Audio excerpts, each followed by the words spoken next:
Hello and welcome to a new episode of Böll Talks, dialogues and insights from Southeast Asia, curated by the Heinrich-Böll-Stiftung. I am Franzi, your host, and in this video series, we bring together voices and perspectives from across the Southeast Asian region, those who are working toward a more sustainable, just, and inclusive future. We explore ideas that connect people and the Southeast Asia region, from climate resilience to green innovation, from ecological wisdom to sustainability, from gender equity to democracy and human rights. Each conversation is an invitation to reflect on where we are, what is changing, and how we can move forward together.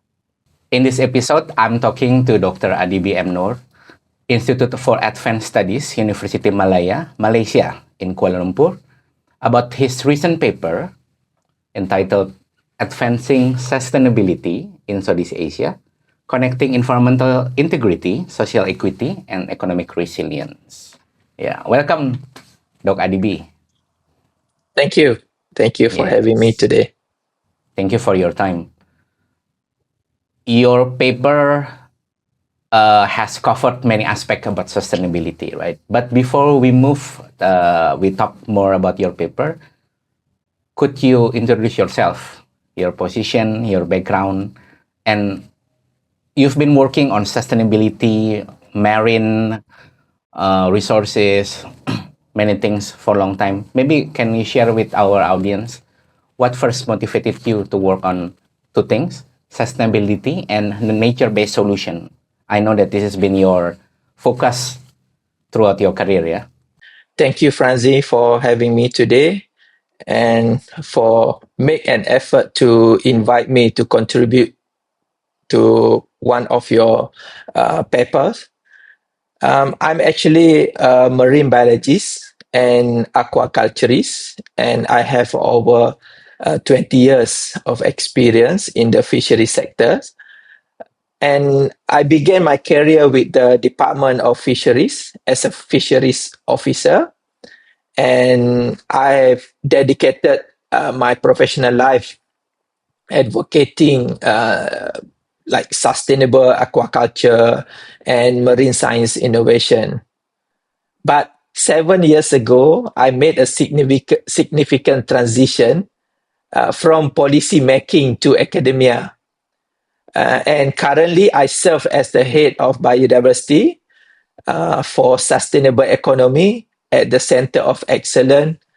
And I'm also the PhD program coordinator at the Institute for Advanced Studies, University Malaya, Kuala Lumpur, Malaysia. And in this role, I lead research and policy dialogues that connect science, sustainability, and also development. Don't share too much because we also want that our audience to read, to download and read your paper and learn from your insights. But could you share maybe 2 or 3 insights or the major takeaways so the audience will know what will they get when they read your paper? During my 20 years experience working with community and with the government sectors and also in academia, so I've decided to stress on 3 aspects that you mentioned, which are environmental integrity, social equity, and economic resilience, because the major takeaways that I include in this paper as sustainability in the region, it demands more than technological fix, right? So it requires systematic reforms across ecological, social, and economic dimension because these all interrelated with each other. So that's why I highlight case study like seaweed aquaculture, renewable energy, palm oil, green finance, and youth activism, because these are the pathway to achieve the integrated sustainable development that we want to achieve in the future. You believe that these 3 elements, environmental integrity, social equity, and economic resilience, should be together, yeah, because there's a strong connection. Then let's move to the next question.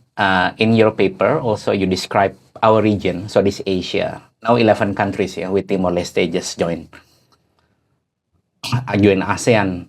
Southeast Asia standing at the crossroad, you said. We are rich by extraordinary cultural diversity, ecological wealth, and also vulnerable, highly vulnerable to climate risk.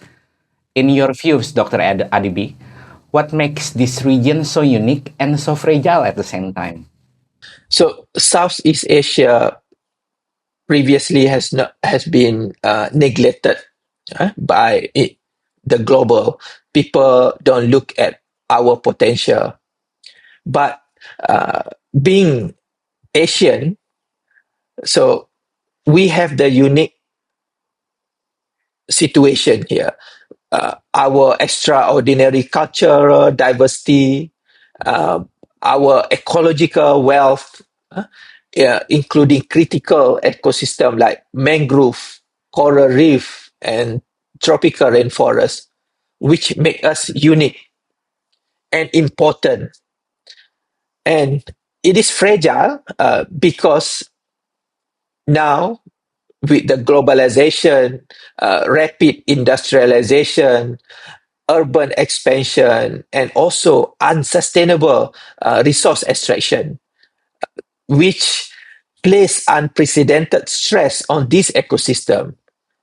And at the same time, climate change and socioeconomic inequalities add to this vulnerability. So that's what makes us most climate vulnerable globally. So there is this dilemma, yeah. At one hand, our region has a lot of richness. However, we are facing the challenge, the multi-crisis of environmental crisis and climate change. Um, I'd like to quote your paper.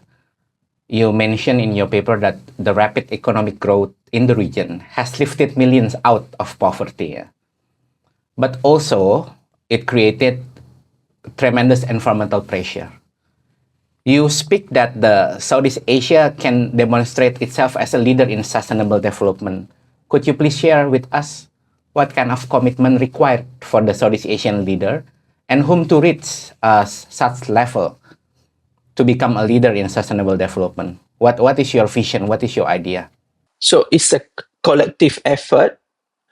And to demonstrate leadership in sustainable development, Southeast Asia require commitment from governments, regional bodies like ASEAN, private sectors, local communities, universities, academia, and so on. Because these include redefining prosperity to include ecological health, strengthening governance to reduce inequalities and environmental degradation. We also need to focus on investing in green finance and sustainable infrastructure. We have to empower our community and we have to engage with the young generation, especially youth, to build resilient and equitable futures. So that's why I think we need to work together collectively. But then in the concept of sustainability, you cannot just focus solely on economic growth, right? Because then you kind of neglect the environmental and you put more environmental pressure. However, like in this multi-crisis, a lot of conflict, wars, also all this climate pressure in the region. Like if you were in the government, how would you prioritize, whether to put sustainability in your policy? Like, could you share your take? First, we have to empower our politician. We need a political will. So we need to bring the ideas, like for example, in Malaysia, to the parliament. We need to ensure that all these MPs they know about sustainability. What is sustainability? So it's not just we know that sustainability development goal exists, but we don't practice or we don't do it in our action. For example, if we want to build commercial area, or if we want to be for in Penang, Malaysia, underwater tunnel, we have to engage with the fishers community about the impact of this development to their economic activities. So whether this development can destroy the habitat of the fish, whether this can limit the movement of the fishes. So the engagement is really important prior to the development. So you can include these stakeholders in the development process. And do you think that concept of sustainability also need to be translated into like a strict policy by the government or even in the law and regulation? Yes, I think we have to include in the law, and we have to enforce it. And because this can't be like an immediate effect. It's a long-term effect. You can see this in the long term. You can cut tree within 1 minute, but you need 100 years to grow the tree. So as simple as that. But we need to work together, and we need to uh, empower our community. So that's why one of my research is to focus on the ESD, education for sustainable development, at the beginning of the in the primary school. So we want to see whether the ESD has been in part or embed in our education policy. You need to educate more people, the community and the youth, the young people, so they kind of understand and has sustainability embedded in their Yeah. mindset. Yes, exactly. So you've been mentioning that our region, the potential, the richness, and the challenges. What are, let's say, two major challenges that prevent Southeast Asia today from taking up the next step towards advancing sustainability?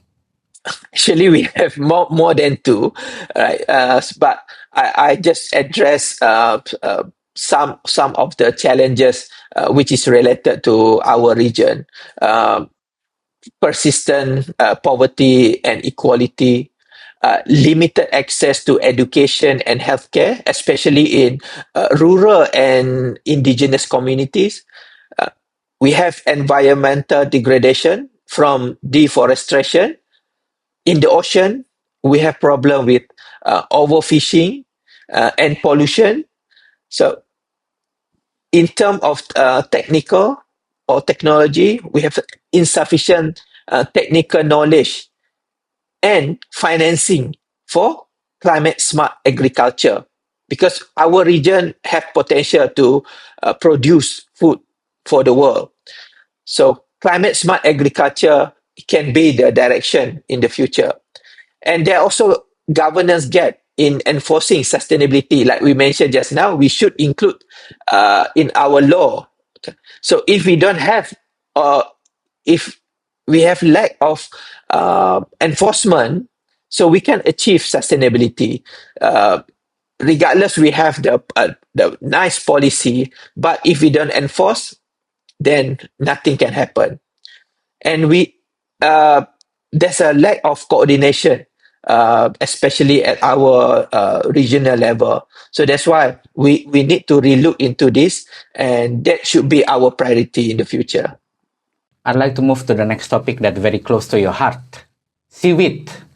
Yeah, seaweed cultivation. Because audience, Dr. Adibi, also known in Malaysia and around as Dr. Seaweed, because he's been focusing on working in seaweed development, also giving training.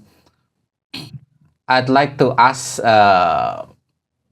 you that, okay, seaweed cultivation is often described as nature-based solution with both social and economic benefits, right? Can you share more this topic that very close to you, and what makes seaweed such an important opportunity, particularly for coastal communities in Southeast Asia that live nearby the sea? So I've started my journey as a seaweed scientist after I graduated during my bachelor degree. Then since then, I felt that this species have a very special, um, how do I say, special look, and not many people like in my country know about this. So I feel that okay, then someone need to bring this to the public, to the policy level, and when I after more than 10 years involved with the seaweed industry, um, then I realized that the seaweed cultivation is a key nature-based solution because it offers environmental benefits such as carbon sequestration, nutrient removal from coastal waters, and also ocean acidification buffering. In terms of social and economics, seaweed cultivation provides stable income, especially for women in coastal community. We have women community in Bali, for example. So I visited the community, and there, uh, it's like their daily routine is so nice and very peaceful because they work closely together. Entertaining or managing the farm. Then after they harvest the seaweed, they brought the seaweed to the shore and process the seaweed into products such as cosmetics products, and also as salad, superfood. So this give the benefit to the community in Malaysia, Indonesia, and the Philippines because it supports food security, offer livelihoods diversification, and also enhance ecological sustainability through integrated multi-trophy aquaculture system, which align with circular bioeconomy initiative. So that's why I feel that seaweed have all in it. So be it the environmental, social, and also economic aspect. When we talk about seaweed, right, for food, is this product seaweed is also part of our Southeast Asian diet? Because I know if we go to Japanese restaurant, you see seaweed in their menu, right? Do- is seaweed part of our diet in the region, or this is something new? Right. So some coastal community consume this as their traditional dish, right? Such as coastal community in the Philippines, right? So they consume seaweed as gulaman or lato. However, in other countries such as Japan or Korea. So seaweed is part of their diet, or we can say as a staple food, their staple food. And they started the industry or the cultivation like 100 years ago, right? Right. So our seaweed industry started like more than 60 years ago as a food ingredients only, not as a direct consumption. I mean, in the mass consumption, right? Except for some of the coastal community. But our seaweed, the tropical seaweed, have multiple benefits or in terms of the nutritional compositions. Like we have high dietary fiber in seaweed, we have vitamins, we have micronutrients, and we have our seaweed have active ingredients such as antioxidant, which can benefit human health. So that's why when I visited Indonesia last 2 months ago, I went to Surabaya to visit seaweed cultivation in the pond. Then I asked the farmers, "Have you tried your seaweed?" Because he's been cultivating the seaweed for more than 50 years. he said, no, we just sell the seaweed to the processor, because the processor will process the seaweed into agar, right? So agar, you can only see the powder, you don't see the form of seaweed. So then uh, I prepared the seaweed as a salad to them.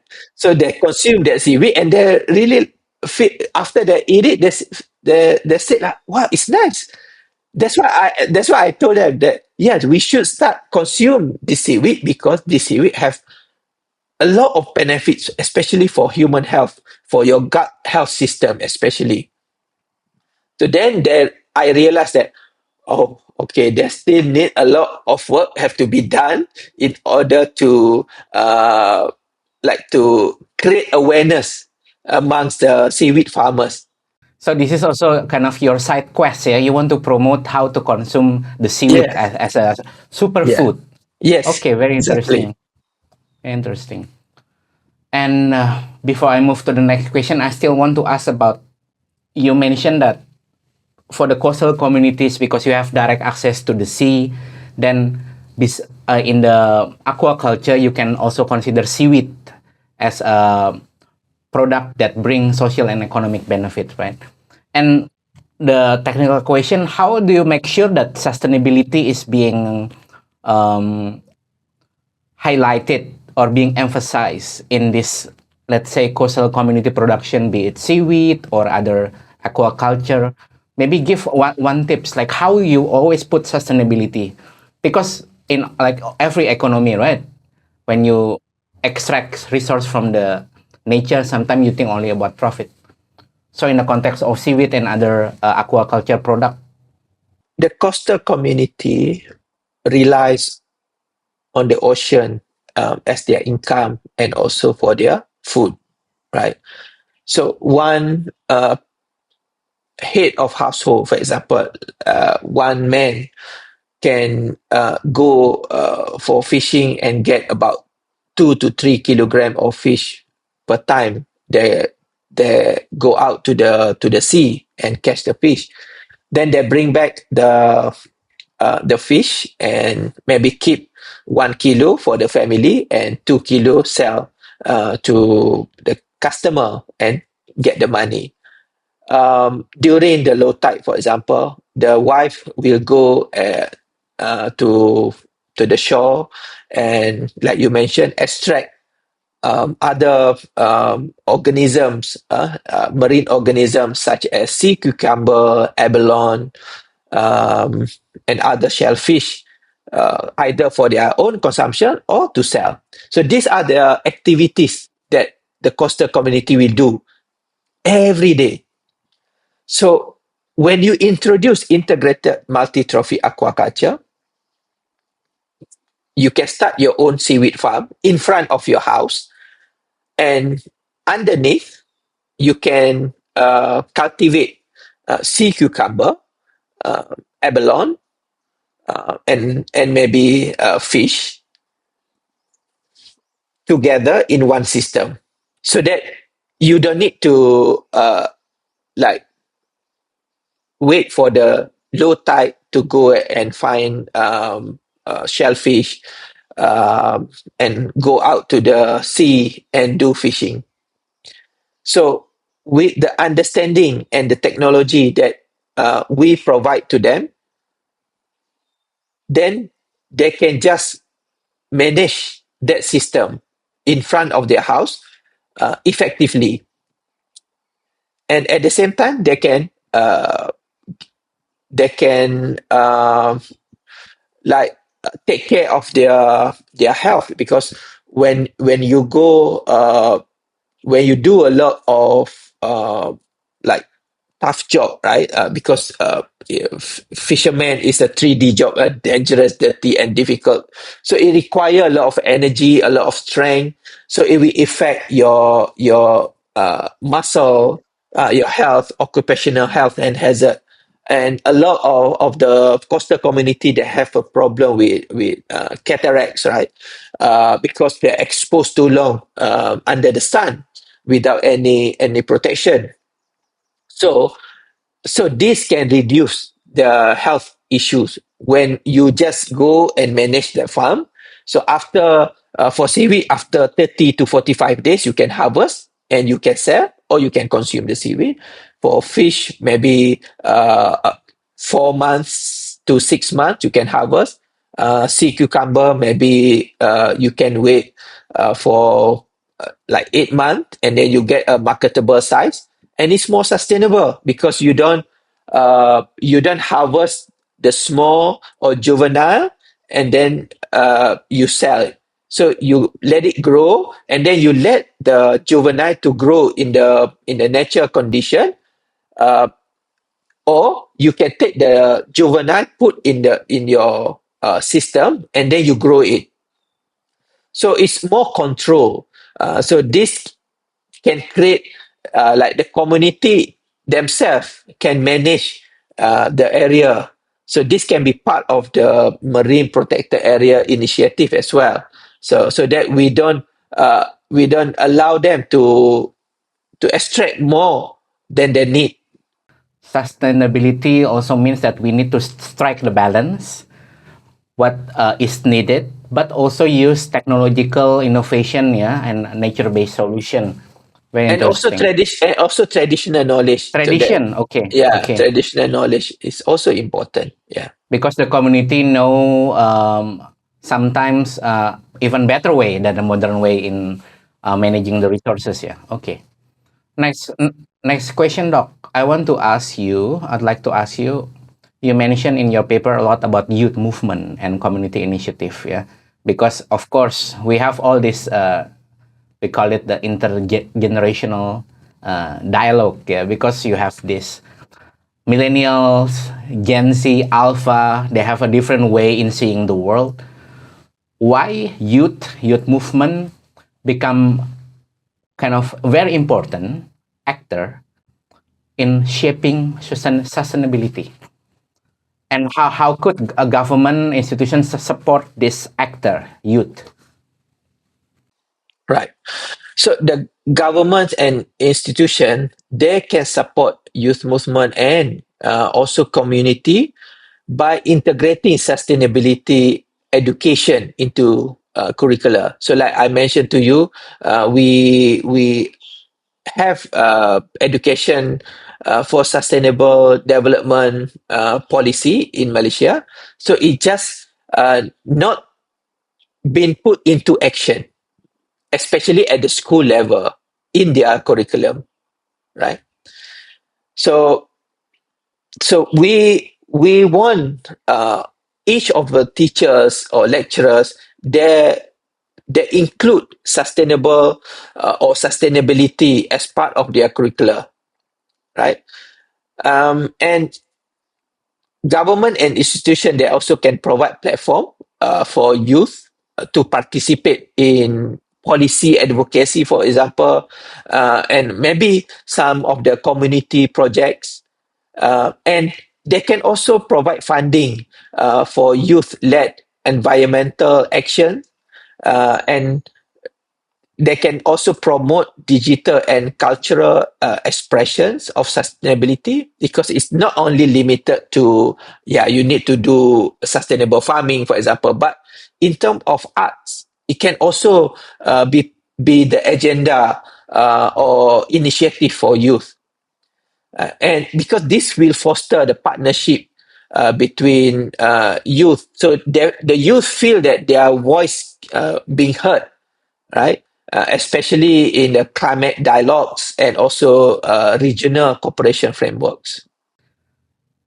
Back to your paper, you mentioned that sustainability requires strong governance and corporate accountability. So we also talk about the private sector. What changes are most needed to ensure that environmental and social costs are no longer ignored? I'm quite happy to hear from COP30 in Brazil that they have established or they have agreed to give more funding on green financing, right? So to ensure strong governance and corporate accountability, changes needed which include implementing transparent and enforceable environmental regulations, applying economic instruments such as payment for ecosystem services and biodiversity offset, because this can ensure the sustainability of the projects or the program or the initiative that you have set in the beginning. I think without green financing mechanism, we couldn't achieve the sustainability. So that's why, like I mentioned to you, I'm happy to hear from COP30 in Brazil recently that they have set up new scheme that provide more funding. Pro-sustainability policies like green financing is needed in Southeast Asia, yeah, to encourage actors to also consider sustainability. Because yes, without clear regulation and incentive, nobody will follow, right? They will keep the status quo, the common practice. Because this will make the effort continuous. So hence translate to sustainability, because based on my experience, for example, if we conduct a sustainable research related project, if we don't have funding, then we have to stop. So that's why we need support not only from the government funding but also from the private sectors. And do you think there is still opportunity in our region between the countries at the regional level to learn and to collaborate on sustainability in multi-country, let's say Malaysia, Thailand, Malaysia, Indonesia? Do you already see a lot of avenue and opportunity, or still to be expanded? I involved with the one international project initiated by International Development Research Center based in Canada. So they gave us funding to conduct research on nature-based solution.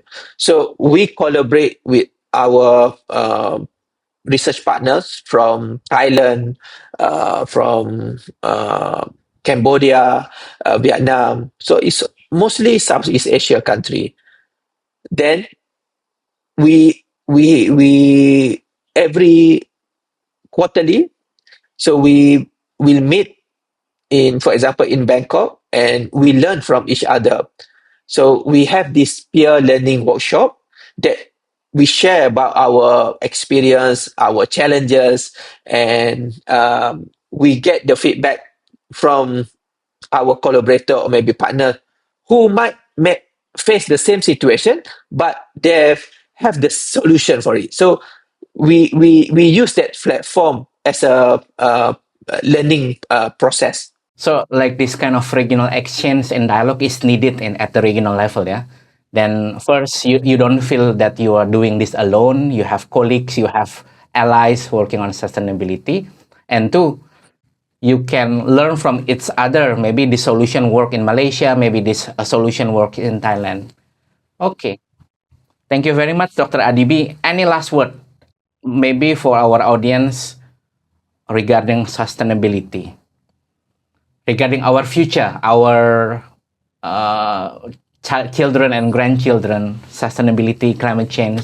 Any last word? Sustainability start from home. So from home, it will go out to the society, to whatever you do in your life. So when you practice sustainability in the house, then this can ensure our future generation will advocate sustainability until the end. Thank you, Dr. Adibi M. Nur, for speaking to us today and for sharing your valuable insights to our audiences. And stay tuned for the next episode of Böll Talks, Dialogues and Insights from Southeast Asia, where we continue exploring the ideas, people, and stories driving change across Southeast Asia.